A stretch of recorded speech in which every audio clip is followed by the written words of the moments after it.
Oh, hello. Fancy meeting you here. Welcome to another Today's Decay, where we celebrate births and beginnings of everything important since the dawn of time. Swear I've done this one before. Couldn't find it. That's all right. I should make more excuses like this to do these more frequently, because repeating myself just underlines the fact that, like, this is all very important. Regardless of exactly how times are tough, um, focus on what brings you joy and that you connect with in the world, and not just whatever life hands you. I feel like that's the empowered approach. Yeah. Jules Verne, born today, 1828. And I'm a huge Jules Verne fan. 1828, again, not the, creator of science fiction. That remains one Mary Shelley, but still particularly early, and with a sense of like hopefulness more often than not in his work. Not is the case with this book here, Paris in the 20th Century, which was so, is it pessimistic? Is it realistic? No. Time would judge it as being realistic, unfortunately, but his editor at the time in the 1860s thought this was way too depressing and nobody was going to read it, and so it was not published in his lifetime, in his children's lifetime, in his children's children's lifetime.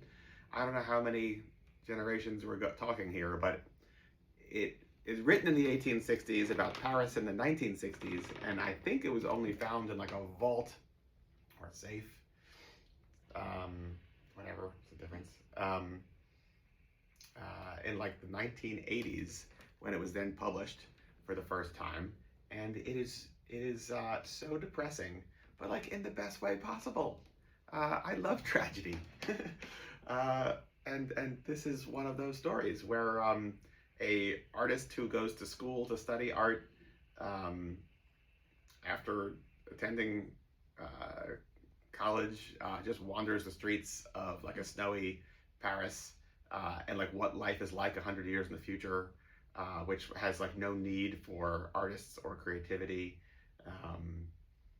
It is a absolutely fantastic story.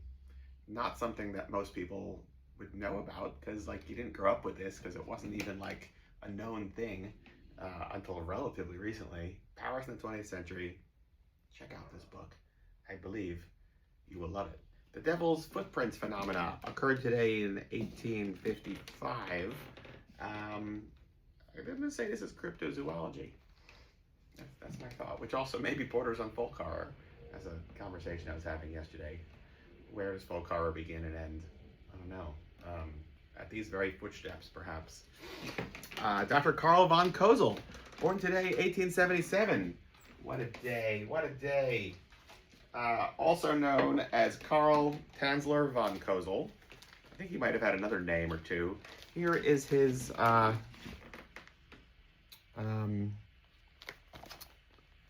personal diary that he wrote while incarcerated after being convicted for the horrific crimes happening. Was it Key West, Florida? I think. I'm gonna be very. I don't really want to chance this falling apart on video and it like clearly being my fault. So we're gonna carefully put this back in the plastic. Let's wrap Dr. von Kozel. Let's wrap him in plastic, shall we? Story is he was a doctor. Turns out to be a mad doctor who madly fell in love with one of his patients who was on her deathbed. It was a story that wound up like being picked up by the news media in the area of, again, want to say Key West, something like that, and they all wound up like projecting their most romantic ideas on him, even though he actually stole her body from their like family crypt, turned her into looked to like embalm her in his own distinct fashion, and like turn her into a living monument of his love for her. Yeah, Yeah, as well as building a airplane in his house with the intention of flying off into the sunset with her.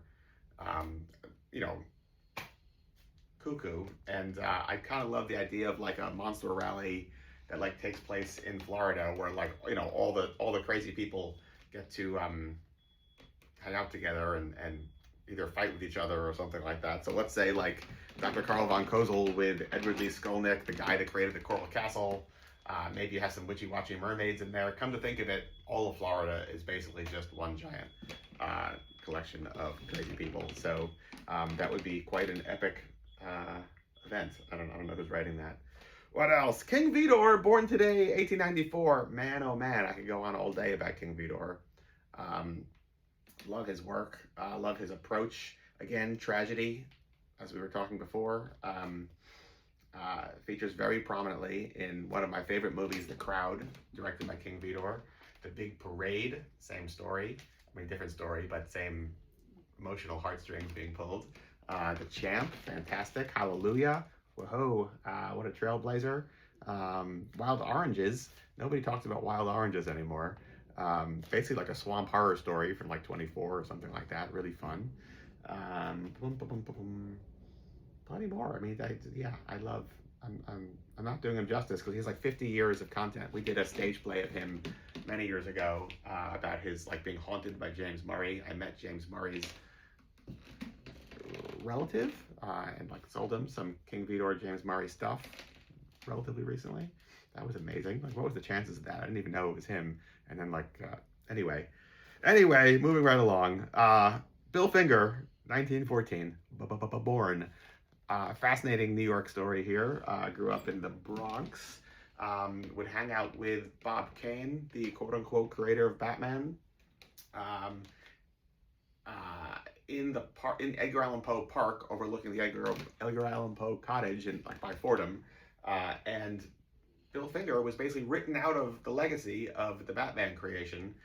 But if you really research it, like it's all Bill Finger. Bob Kane, shame on you.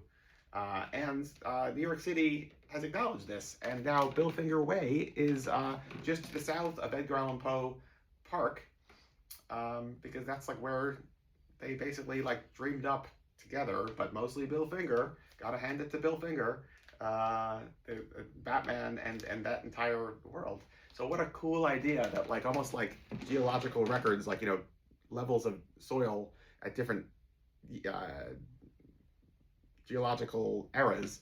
You've got Edgar Allan Poe here. You've got H.P. Lovecraft, William S. Morton here, and then just above that is Bob Kane and Bill Finger, all in the same like exact spot, just being inspired and coming up with stuff. Bob Kane coming up with his fiction that he created Batman, and Bill Finger actually creating Batman. What else? Dan Curtis's Dracula premiered today in 1974. Got that right here. Donald Pleasance. Oh, wait, not Donald Pleasance. Who's in this? Jack Palance. Similar amount of syllables. I'm wrong, but Dracula, Jack Palance. Quite intimidating. And this is all the like Dark Shadows atmosphere brought into Dracula for a very foreboding and intimidating Jack Palance. The Fog premiered today, 1980. John Carpenter, one of his heights. He did probably 10 years of absolutely fabulous movies, and this is right there among the tops. And Blitz released Never Surrender today in 1982. So, what are you going to do today? All the above, whatever it is. Never surrender. From us to you till tomorrow, goodbye.